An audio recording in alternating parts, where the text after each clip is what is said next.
what you're doing for this beauty tech community. Maybe, Odile, can you start with why you decided to leave Lancôme and found this community without pay? So after Lancôme, I was lucky enough to change and to work for the tech company, Orange, which is a big telco company in Europe and Africa, as you know. I was coming back and forth in the Silicon Valley to meet people dealing with data, as I was the Chief Strategy and Data Officer. And it gave me the idea to live in San Francisco. So now I'm a proud mentor, startup advisor, and board member for many startups, including the beauty and fashion. And that's how we created the community. What is your role? You help the entrepreneurs in the beauty tech community share knowledge, find investors, look for money, that kind of stuff? Exactly. In fact, it began more by people coming to me, looking at LinkedIn and saying, hey, could you be a mentor for me? And I strongly think that we learn from each other. Exactly like you mentioned the sisterhood. I would say that in fashion and beauty, VCs think it's girly deals compared to fintech, transportation and mobility, serious business or health, education. And as you know, only 2% of the female founders have fundings from VCs, compared to being 16% of all the founders. So I was thinking that the next step would be to help these people to learn from each other. It began in San Francisco, as you can see, more with people being here, but now with chapter leaders that are everywhere in Europe, in Asia. We've got Korea, Seoul, Tokyo, Sao Paulo, Elnura will speak for Germany. And we're very proud to open the Shanghai chapter and to have the next meeting, by the way, in May. So we're very excited by that. Can I join? Yes, sure, be our guest. Not totally in any beauty tech, but as a spectator. Yeah, so does being female help you ladies understand the beauty tech sector and the various industries that you're in better? So, what's your question? Does your gender help you to understand the needs of your consumers in the beauty industry, beauty, wellness, the umbrella industry? Actually, we had that question in our last beauty tech meetup in Berlin, that a lot of, as you mentioned, VCs are not female. And there are a lot of lost opportunities because they don't, they do understand it, but they don't know how do they say it in English, specific details. Exactly. Yeah. And like with yoga, a lot of investors, they did it because of their wives and girlfriends. And I think it's the same with beauty, because women are more prone and they know the specifics. And as a being, as a female, it absolutely helps, of course. But no worries, we're not going to go too much into the equality discussion, even though it's one of the core values of France, liberty, equality, fraternity. But really, more to help our audience understand sort of trends from different regions. I mean, San Francisco, Berlin, and Shanghai is obviously there's still a cultural understanding and exchange to be had. So, may I obviously pose the questions because you're already in China. You guys are, also clockwise. You're the star. Yeah. So if I would pose a hypothetical question to you today, Elnura, Odile, to make a market entry decision from where you are.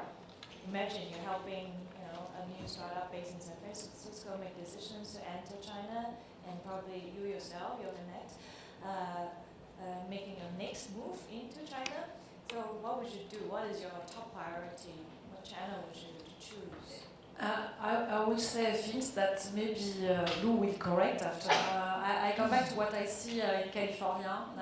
We see a lot of people that are purpose and data-driven founders. So they're very obsessed by what they stand for, their values and the impact they've got in people's life. So it can be a doctor, like urology, where you've got online a dermatologist prescribing for you the concentration of your product anti-acne, because in the US there are a lot of acne for adults. It can be like, you can see Argent, that is more about empowering women compared to what we were saying with the sisterhood. with made in America suits that are very adapted with iPhone pockets and things like that. It can be about augmented reality and how to choose your shade, like Glam Street, or it can be about clean beauty. So I would say that if I would be in China, I think that when I came, I was pretty impressed by the super apps like WeChat, social conversation, and at the same time retail. You don't have that in the US because there's Amazon on one side, Facebook, Instagram on the other side. And I would say American founders are pretty obsessed by growth, by media, paid media. What I've seen in the few weeks I spent in China is that, she's a perfect example, Lou, it's that you're obsessed by organic growth, and I think we could learn from you. I'm hoping we will come back to that, because I think you're very obsessed by the advocates, and not only the KOL and the influencer, but also what people talk about. I have to say, yes, I agree. The obsession trying to grow by paid media in the US versus organic growth. But that doesn't mean you don't have to pay. You still have to pay I'm sure it's the KOLs, yeah. But Lou, can you maybe share some insider knowledge to our sisters? Sure, I'm sure more ideas will bounce back and forth, right? So essentially, maybe because what Jean-Paul does, we first, our job is bring beautiful brands into China, still stay beautiful, which is actually very hard. Which is in our discussion previously, I've run brands across high-end apparel, fashion, then with Johnson & Johnson, all the skincare. So you look at Johnson & Johnson, VF Corporation. VF, Johnson & Johnson, I was vice president of Hattie different thing, but that's a long time ago. Today's not about that. Okay. But what I do want to talk about is a lot of people feel when a brand entering into China, the first thing they need to figure out is how big is the market, how much money you want to make, and how fast you can grow. And I think the perception about China tends to be it's such a vast market, I just find a partner, dump the product in the trade, I should see rapid growth. I think in the year 2015-16, when cross-border just opened, they're seeking brands, that's the case. But I always believe, even when I was rerunning North Face really from the ground up, many years ago, the situation about China is you have to know who you really are. It precisely to the point about are you clean beauty, but among all the clean beauty, from branding perspective, who are you really? And you have to find a partner who understands, because this is the price range, who it stands for, what channel is right for you. So one of the myths is that the Chinese people knows about e-commerce. Trust me, if that's the case, there wouldn't be this many startups. The large corporation would still be winning. China is a market very hard. Every 3 months, my entire team have to relearn the entire traffic reallocation. By traffic doesn't mean paid media or earned media. We treat it what we call the buzz of the people, attention of the right consumer for the brand. Where are they? This market every 3 months, like for example, 6 months ago, it was live broadcasting. Now it's done. The channel is over. Now we say WeChat, but what does WeChat stand for? You have literally tens of millions of sellers, but you have the most media, high-end lifestyle influencers on WeChat. You also have the worst direct sell, drag people on the street to say you sell, I make money. They're all on WeChat. Who are you really trusting to allocate who you really are among the right channel? And also have another, I think, myth is that life cycle does not matter in China. That's never true. A brand actually matters more, life cycle. What does that mean? I think in the rest of the world, you often see a brand from really catching up, peaking, and then because you're everywhere, you have to revamp yourself and you go downstream, stabilizing. That cycle is about 7 years, same as a physical sort of a human attachment to anything, right? But in China, you can literally go just from 1 year you shoot up, next year disappear. A lot of that happens because you find a partner who dumped one of your hero SKU, did a lot of trade promotion in 1 year, and the next year you couldn't use one SKU to bring the right image and content into the market to build further portfolio, you die. This market actually you have, even if you count up the consumer's mind and said you felt like they actually know you, you have to maintain that attention span with the right consumer. And the 90s generation now, the millennial generation, they're literally more influenced because they born with a concept that physical offline buying is not necessary. You have to, we call them the natives, right? They're born with able to buy. The moment they actually start to go elementary school, they can buy anything online. So how do you treat them? Because they don't really trust media that much. What do you do with brand building? But as you grow into media size, you have to be still maintain who you are at mass awareness level. At that cycle, what you do is also very different.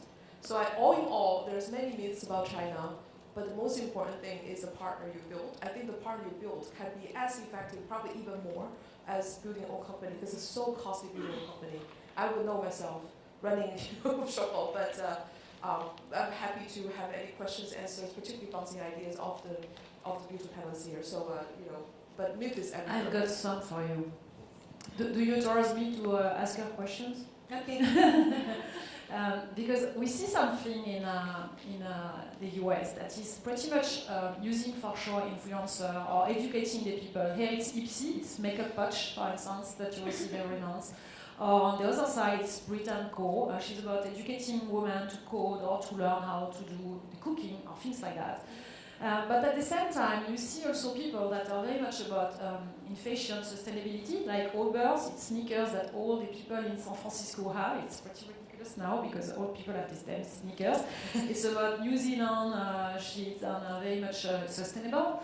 Or, for instance, Brownless, Tina Sharkey, she has raised with SoftBank $240 million to be about goodness with Brownless.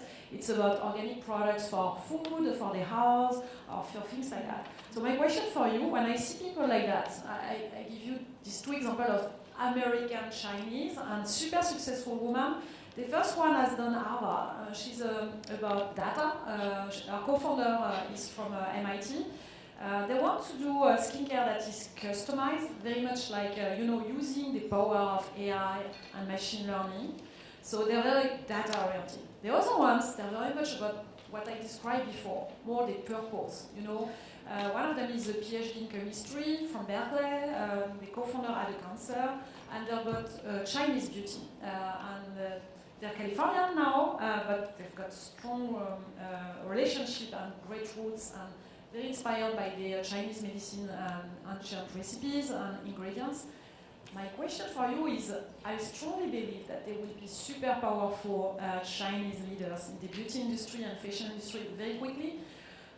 If they build this trust that you mentioned, about traceability, they made in China, but proud Chinese, but at the same time local, showing that the ingredients are not, saying it's clean beauty like in the US, and it's not, because the FDA, as you know, is not checking anything. Do you have the feeling that there is the opportunity for Chinese founders, if we would talk to them, to build companies in the future in China and become global, or do you think I'm a dreamer? One thing I would trust the most being a Chinese entrepreneur is to also trust the government. The Chinese government, whenever they say make that happen, they usually do. I think one of the two things they're pushing for the next 3 years, where they are going to allocate all the resources, what probably everybody sitting here aware is importation. You have the World Expo, that's to make that happen. They're importing $1 trillion worth of goods, US dollar-wise, consumer goods alone for the next 5 years. This doesn't even count industrial goods. So there's a lot of opportunity. But the other side, which I'm talking about, is 新国货, which is the new China, new Chinese brands. So that by new, it does not mean it has to be a new brand. What does that mean? They want to recreate what China stands for globally. I think we all know 2,000 years ago, China was somewhat leading also the way of what aesthetics beauty stands for. And we today are learning from the Western world, but there must be a balance. So they're trying to figure out what does that mean. And also at the same time, you would have business leaders, which I really welcome the community comes to China. You will have business leaders, female or male, that much have a global international background now, willing to take a step of being an entrepreneur and really grind and hustle, but at the same time stay strategically sound, and representing China in a much more globally respected way. Rather than, I'm sure 10 years ago, I've been in France working with a French brand. I realized Chinese businessmen have a very bad reputation. So I'm not joking, right? So I said, we're different. We are the next generation. We stand for integrity, ethics, and when we say things, we'll deliver. Can you even trust that with all the Chinese people today?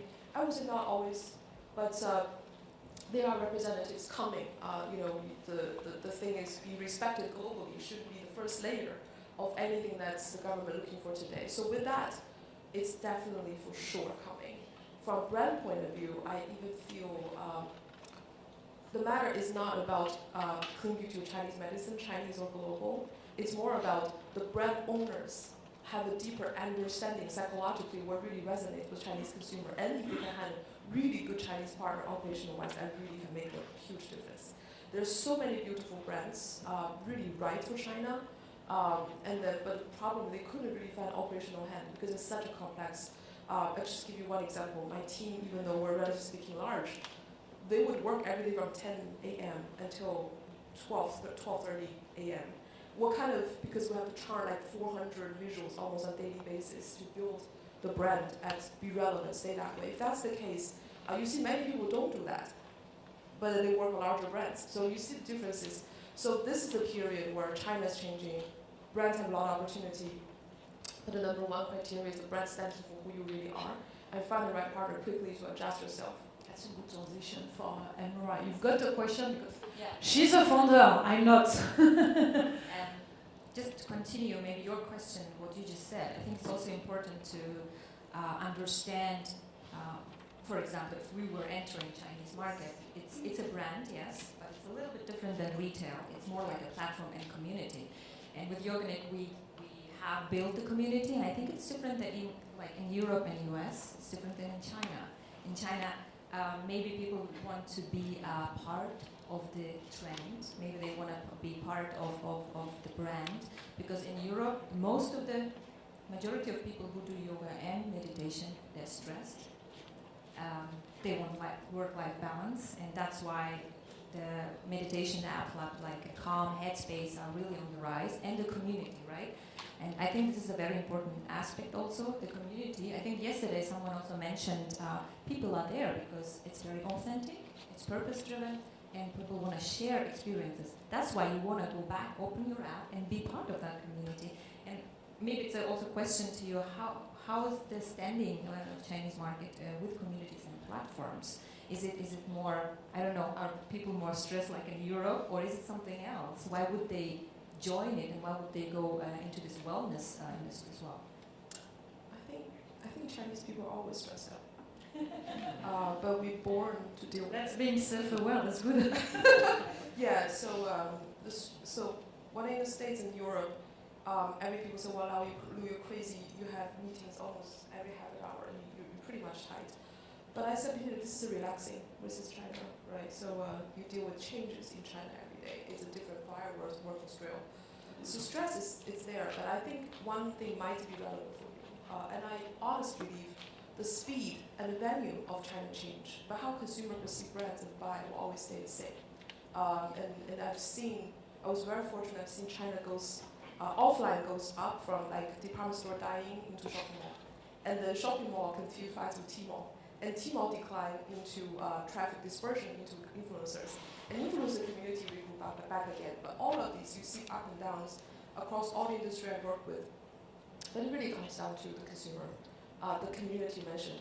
The definition of community in my mind is a group of people, they want to identify with something very excitedly together. The beauty of that is it's very heart-driven. It's not product-driven by the definition of community, right? So you begin to think about why do they want to belong. And that made me thought of North Face. Because yoga today is precisely where, when I was starting to turn around, North Face was really dumping product by a joint venture. We brought it back many years ago. So it was invented everywhere, no name. People call it the North of the Face, right? And that was horrible at that time. I was like, what does that stand for? Why do you have a Chinese you like can't that? see, it's not Exactly. So, and you ask Chinese people, this is year 2010. If you're really asking them, what does outdoor mean? It's out of the door. It's not in the mountains. So I don't have any money to compete with the Nikes, Adidas, and to really have like a huge run marathon every year. What do you do? So the first thing we did is we realized all the Chinese people really go to the real outdoor mountains with guides. So we get all the mountain guides start to wear North Face and be more authentic. At the same time, prominently everywhere with the channel. And then later on, with this changing, you see our competitor become Uniqlo. because you build a beautiful jacket for outdoor, Uniqlo come, it looks exactly the same. It costs 1/10 the price. Yes. So how do you compete with that? You use social media content to fight off the buzz why you are better. Because you're light, you're oil resistant, it keeps you alive at 3,000 meters high. So it's a different kind of down. But you cannot do that with a campaign media. You can only do that via community or viral media. So we have worked with Durex, the condom brand, to put the jacket in a condom because it sells very small, oil resistant, and you actually bring a condom into mountains. So they are very strong socially. So we're tagging on. To that point, then now today, outdoor is something people understood. Running is something understood. So yoga is becoming like that because you see Lululemon becoming much more successful. It's been in the market for 12 years. Now finally catching up, running. So I think this is the perfect time for yoga. If I'm saying anything, do. But please be aware, there is community everywhere in China. So there's one misperception in the Western world. Oh, you build a community, you build your own platform. I'm sorry, you're not going to be successful. Because in China, all the capital of these big platforms are invested in building community within. You have millions of yoga groups on WeChat because I'm trying to find time to do yoga. Apparently I haven't found time. So, and then you have, if you go to Alibaba, you will realize Alibaba is Amazon combined with Instagram. If you go to JD, you can see JD is becoming like Amazon combined with live broadcasting. So all of these. So the community I've always said is from the balance should be the brand essence. The brand can be a community brand, and you have to be everywhere where they are. Don't try to change your behavior to get into a separate app.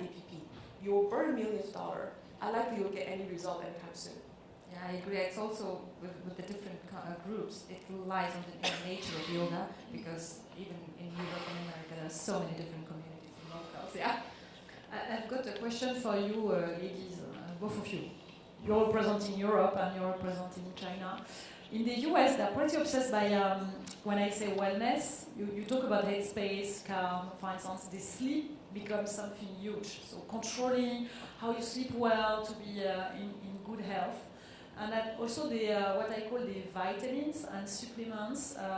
For instance, if I give two examples in Los Angeles, Skylar has raised a lot of money and rituals have raised also a lot of money about how having the vitamins help you to stay, in good health. Do you have the feeling that what I say is different in Europe about how to take care of yourself, what I call the self-care, whether diet, sleep, mindfulness, we talk about calm and headspace. What would you say about that you see that could be a big trend, perhaps different? From the German point of view, I think, it is growing, vitamin and supplements, but the very important thing is their sustainability and it has to be clean. Yeah, so that's, I think, from all the experience we had, very important. When you say clean, that means check the ingredients, because again, in the US, when you say clean on Instagram or vegan, no people will check the ingredients compared to here in France, for instance, looking at Yuka or Clean Beauty as an app, to check carefully that what people say is true. Is it the same in Germany? I think it's also depends on the regulatories from the government. We don't have, unfortunately for me as a female, we don't have all the brands, cool brands from America or other countries because it's very, very strict and it takes time. I mean, we had Sephora, I think, 2 years ago only, entered Germany, so it takes a little bit more time. So it's stricter and... but that's good. It's good, if you ask me. Yeah, it's good. But I think the FDA doesn't do the job. Absolutely, yeah, so it's very, very regulated.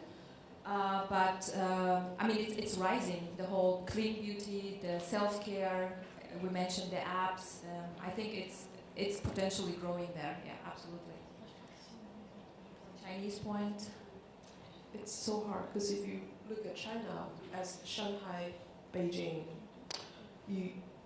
that's not China, but that's already huge enough, right? So yes, clean beauty is coming in small niche circles within Shanghai and Beijing. But the general, like the tier 2, 3, 4, 5, now even to tier 6 city, they are still pretty far away from it, I would have to say. Yoga is starting to catch up to tier 2 city, but you can imagine yoga, wellness, and to clean beauty is still far away to go, right? But I think, however, that being said, supplements have always been huge in Chinese market, across all ages. So the segment is so big, you're probably going to have like literally because we just double checked, so we run supplements also. Probably more than 50,000 brands in the supplement side in China alone. Because all the global supplement brands are all there. We're cross-border, and you have all the domestic brands are there. Some of them not so good, of course. So on that one, I think it's, to answer your question, I think as a Chinese, because the ultimate question is Chinese, where their mindset, right? I have to say I do not represent them very well because I've spent many years in Western world and then leading businesses in China. But the majority, one thing we learned, actually helping brands that enter China, is that their pain level of tolerance is very high, as long as that's something they wanted. Like, not necessarily clean, if you know what I mean.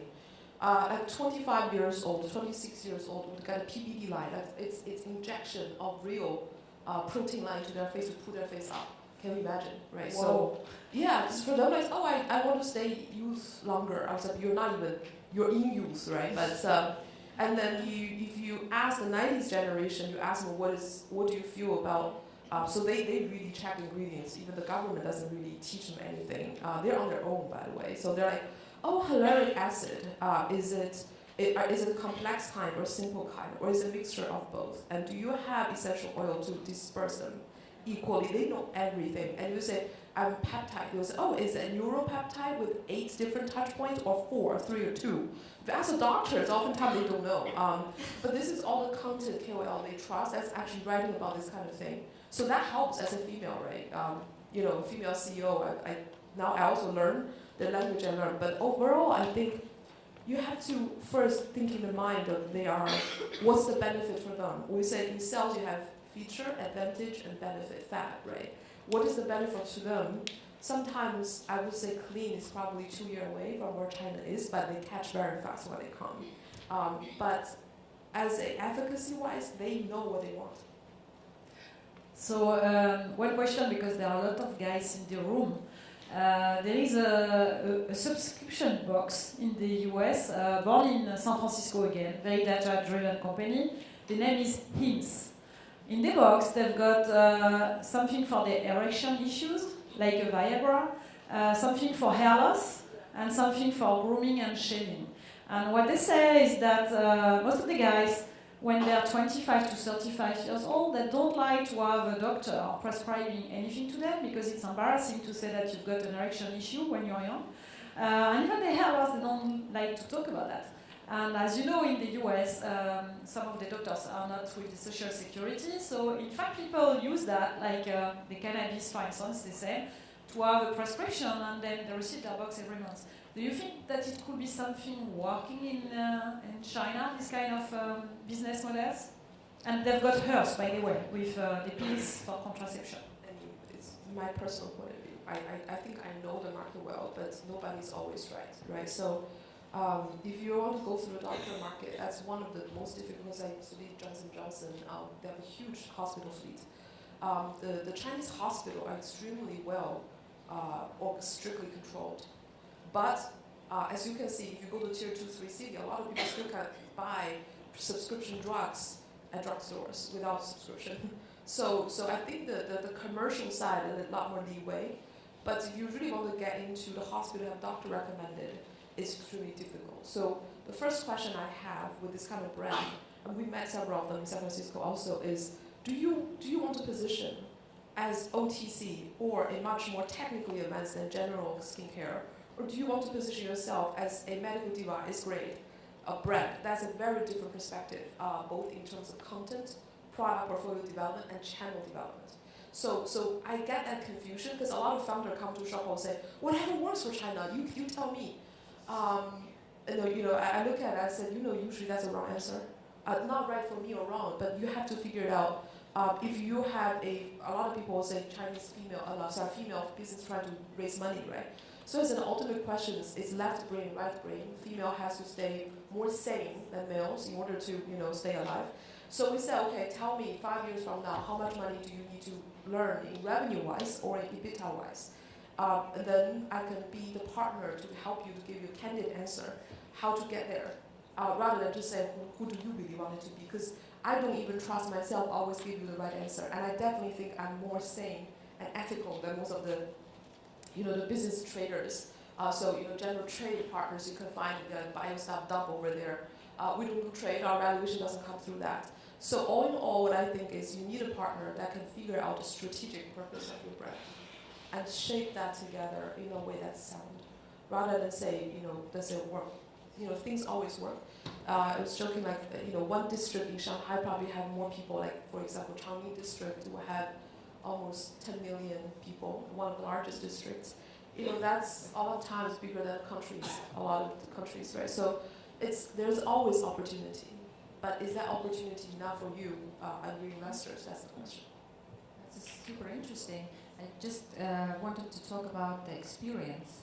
I think taking into account everything you said about Chinese customers, they have this powerful thing called information, right? And this is how everything's changing. Beauty, wellness, people know exactly what they're buying. They don't want to just buy something, a product. They don't want to have a yoga class. They want to have a personalized yoga class that fits their lifestyle, health goals, the same with beauty products, the skin. And I suppose in China it's even more this experience, buying not the product, but they want the experience around it. They want the community around it. What I mean, like they buy a brand oftentimes, I always believe people buy brands rarely just because of functionally, they solve something they want. But what they solve, I always tell my team, tends to be much more basic than we think. What they try to solve, we want to stay beautiful. But why do they want to stay beautiful? Because they have fear their husband will divorce them. They're going to have an affair, right? So ultimately, you see so much advertising in China that goes to fundamental human advice, and which is, wrong. I honestly believe that's a shaping a very negative image of the overall consumerism. You're supposed to buy the brand because it makes you beautiful, make you feel good. So I'm against that. But in reality, a lot of the channels come, and also even the platform does that. But that being said, when you are looking for that kind of experience, you have to say the brand that you buy must signify the type of people you are. And if you can say this community is the type of people that earn respect, then your brand wins. So I think I would probably go that route. And as you can probably back get a sense, our concept of branding is always what is the heart of the people that they have to remember you buy in that stage. And then the natural commercials I would like to bring, of course, is very precise and military, but that's a secondary follow of the heart. So to answer your question, they want customized, tailor-made. But honestly, if it's individual, they just want a color-made. The 80s generations, because they're very old for Chinese consumerism. I'm born in the 80s. I used to lead people always in 70s. So I bracketed into 70s. 70s, 60s, and 80s generation are called grandmas already. And the 90s generation call themselves, I'm the female auntie of the 90s generation. So they do that. The 90s does want tailor-made stuff. But the first thing they do is when they tailor-made, they will take a picture of that, they will show it in their WeChat circle because they feel they are changing. They belong to a community of people they respect. So that's the aspiration of the heart. Yoga is the perfect one to get there. I honestly feel you have a lot of opportunity right now. Ready to launch, Elnura. How are we doing with the time? Because you're the princess. I'm the mistress in the whipping of time. 1 minute of So perhaps from perhaps the Elnura's point of view, what do you think? I mean, there's a lot of sort of pandering and a lot of understanding of the Chinese market and really then adapting to that market. But perhaps from the Western point of view, can you give us your perspective? What can we bring from West? How can we combine the advantages and the pros of perhaps a Western product, Western mindset, Western way of doing marketing with the Chinese market? Because it's still very chaotic, and as Lou said, anything goes as long as you have your positioning correct. But it's not all about, okay, we just do the Chinese way. Is there a way of combining, sort of setting your mindset correctly? Because I think there's a lot of people struggling with that. I will make it very short because we don't have a lot of time, but I always say it's self-expression and having an authentic tone of voice. I strongly believe, perhaps it's my years working with L'Oréal, Chanel and Saint Laurent, is that we need to come back to great products. I see a lot of things that are not good in the US. So I think if we need to learn from the West, it's more purpose-driven founders, and I strongly believe that there will be great ones in China, but great products too.